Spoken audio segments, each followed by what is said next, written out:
तो आज हम बात करेंगे प्यार की सच्ची परिभाषा के बारे में।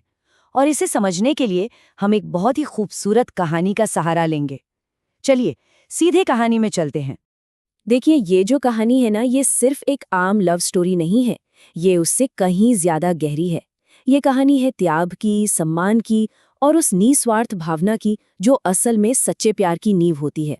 तो हमारी कहानी की शुरुआत होती है एक छोटे से बिल्कुल शांत से गांव से, जहां दो मासूम दिल रहते थे, आरव और सिया। आरव और सिया, ये दोनों किरदार ना थे तो एक दूसरे से काफी अलग, पर ऐसा लगता था मानो एक दूसरे के लिए ही बने हों। एक तरफ था आरव, एकदम सीधा साधा और ईमानदार लड़का, और दूसरी तरफ थी सिया, उतनी ही खुश मिजाज और मासूम। बात यह है कि दोनों बचपन से ही बहुत पक्के दोस्त थे, सबसे अच्छे दोस्त। और फिर जैसे जैसे वक्त गुजरता गया, उनकी ये गहरी दोस्ती कब एक अनकहे खूबसूरत से प्यार में बदल गई, शायद उन्हें भी पता नहीं चला। उनके प्यार की जो शुरुआत थी वो भी बड़ी सादगी भरी थी। होता ये था कि आरव हर सुबह सिया को स्कूल जाते हुए देखा करता था, और सिया को उसकी यही ईमानदारी, उसका यही भोलापन बहुत पसंद था। फिर एक दिन आरव ने हिम्मत जुटाई और सिया को एक गुलाब दे दिया, और सिया ने भी बस मुस्कुराकर उसे ले लिया। और बस वहीं से, उसी पल से उनकी कहानी शुरू हो गई।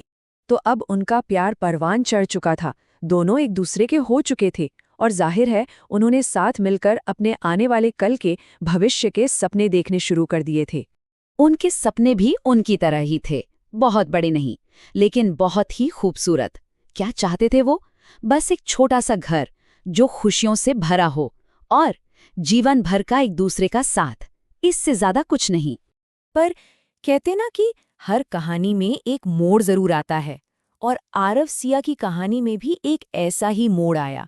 एक ऐसा मोड़ जिसने उनके सारे सपनों को, सब कुछ बिखेर कर रख दिया।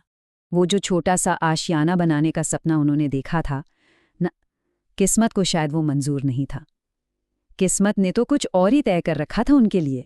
हुआ ये कि सिया के घर वालों ने उसकी शादी कहीं और तय कर दी, और ये खबर उन दोनों के लिए किसी बिजली के झटके से कम नहीं थी। सब कुछ जैसे एक पल में खत्म हो गया।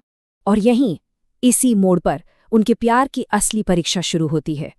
अब हमें पता चलेगा कि त्याग की, सैक्रिफाइस की सच्ची परिभाषा आखिर होती क्या है। जरा सोच कर देखिए वो पल जब सिया ने रोते हुए हिम्मत करके ये बात आरव को बताई होगी। उसका दिल तो टूट ही चुका था, और आरव का भी, दोनों का। अब ऐसे में कोई क्या ही कह सकता है ना?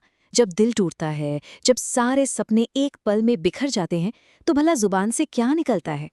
लेकिन आरव ने अपने टूटे हुए दिल के बावजूद जो कहा, वही इस पूरी कहानी का, इस पूरे कॉन्सेप्ट का सार है। उसने सिया से कहा, अगर तुम खुश हो तो मैं भी खुश हूँ। सच्चा प्यार किसी को पाने में नहीं, बल्कि उसके लिए त्याग करने में होता है। ये शब्द उनके प्यार की गहराई बताते हैं। तो चलिए अब इस कहानी के सार पर आते हैं। आखिर हमें इससे क्या सीख मिलती है? तो हाँ, सिया की शादी हो गई और दोनों ही अपने अपनी जिंदगी में आगे बढ़ गए।